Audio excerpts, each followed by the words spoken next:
This is 5 on your side at noon, focused on you. Happening right now, Illinois Governor J.B. Pritzker is about to deliver his State of the State address to legislators in Springfield. We're going to take a live look from the Capitol building. We know Mr. Pritzker plans to propose universal schooling for preschoolers. In a statement released before the address, he says the plan would cost more than $400 million the first year. There it is. You are watching live what is happening. Oh, I'm sorry, I'm just told this is file video of when Governor Pritzker was taking his oath of office. You can watch the address right now, though, on KSDK.com. It's just getting underway. Our political editor, Mark Maxwell, is at the Capitol. Look for his live reports tonight on 5 on Your Side at 5 and 6. All right. Check this out. A sea of red in Kansas City happening right now. The streets running red in that city as fans celebrate their Super Bowl champion Chiefs. The celebration parade is underway. Most schools, businesses, and some government offices in the area are closed today so people can celebrate. The parade will end with a rally at the city's Union Station. The Chiefs, of course, beat the Eagles in Super Bowl 57 Sunday night. You can watch this parade live. It is also on KSDK.com. Thanks so much for being here. I'm Kay Quinn. We're also following a developing story in St. Louis today. Right now, police are investigating the shooting death of a suspected carjacker in North City. It happened at the Zoom convenience store on North Tucker around 6 this morning. Police say the suspect tried to rob a victim of his car when the victim shot him. We don't know the name of the suspect yet.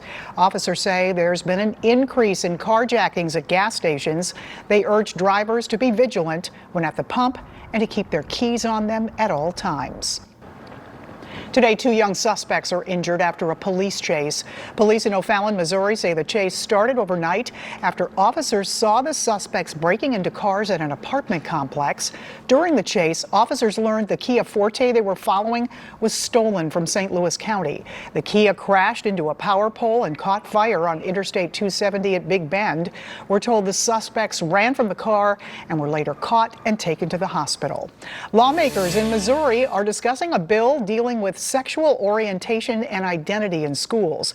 It's advanced through the Senate, a Senate committee with some major changes.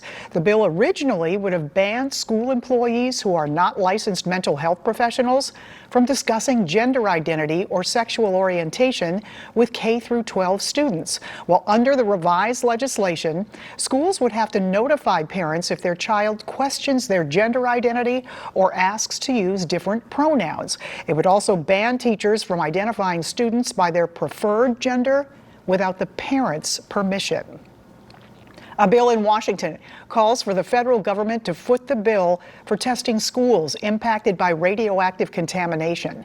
It's called Justice for Jana Elementary, and as Brent Solomon reports, Senator Josh Hawley wants to create what he calls the Radioactive School Assistance Program. Just amazing. Jana Elementary's PTA president Ashley Bernal may be a familiar face because she's been vocal about radioactive contamination since day one. Our schools have hurt for such a long time, decades. She's relieved to see a proposal from Senator Josh Hawley to get help to schools dealing with contamination. Remember this passionate plea from one Hazelwood school board member back in December? Everybody and their mama was here when there was a photo op. Everybody and their mother, every single representative, every single legislator at our state and federal level sent somebody. Where are they now? Senator Hawley now pushing his plan at the nation's capital. It says schools impacted by radioactivity should get up to $20 million to rebuild. It also says this: not later than 120 days after the date of the enactment of this act, the Army shall establish new remediation goals for Jana Elementary that will result in the removal of all radioactive contamination so that no portion of the site is subjected to radiation above background levels. All the time, politicians can tell you they're working on things, and we are just so thankful to be heard. Tuesday, Representative Cori Bush's office told 5 on Your Side she's also working to get results, including meeting with the Environmental Protection Agency next week. Now, under the plan, a school district cannot be denied funding because of previous remediation efforts by the federal government. Assisted Recovery Centers of America has a new mobile clinic. The organization took possession of the truck yesterday and hopes it'll help end the surge of drug overdose deaths in the region. It's being called a behavioral health and substance abuse disorder mobile treatment clinic. The team staffing the truck received almost 3 hours of training on how to use it. And turning our attention to the weather, it is a fantastic day after all that wind yesterday. Temperatures with plenty of sunshine, 54 degrees in St. Louis right now. There is a frontal boundary draped right across the area, so northern sections of our counties, definitely Pike and Lincoln County in the 50s today, right about 60, 62 in St. Louis, and warmer to the south. So here it is. That front lies right across the St. Louis area.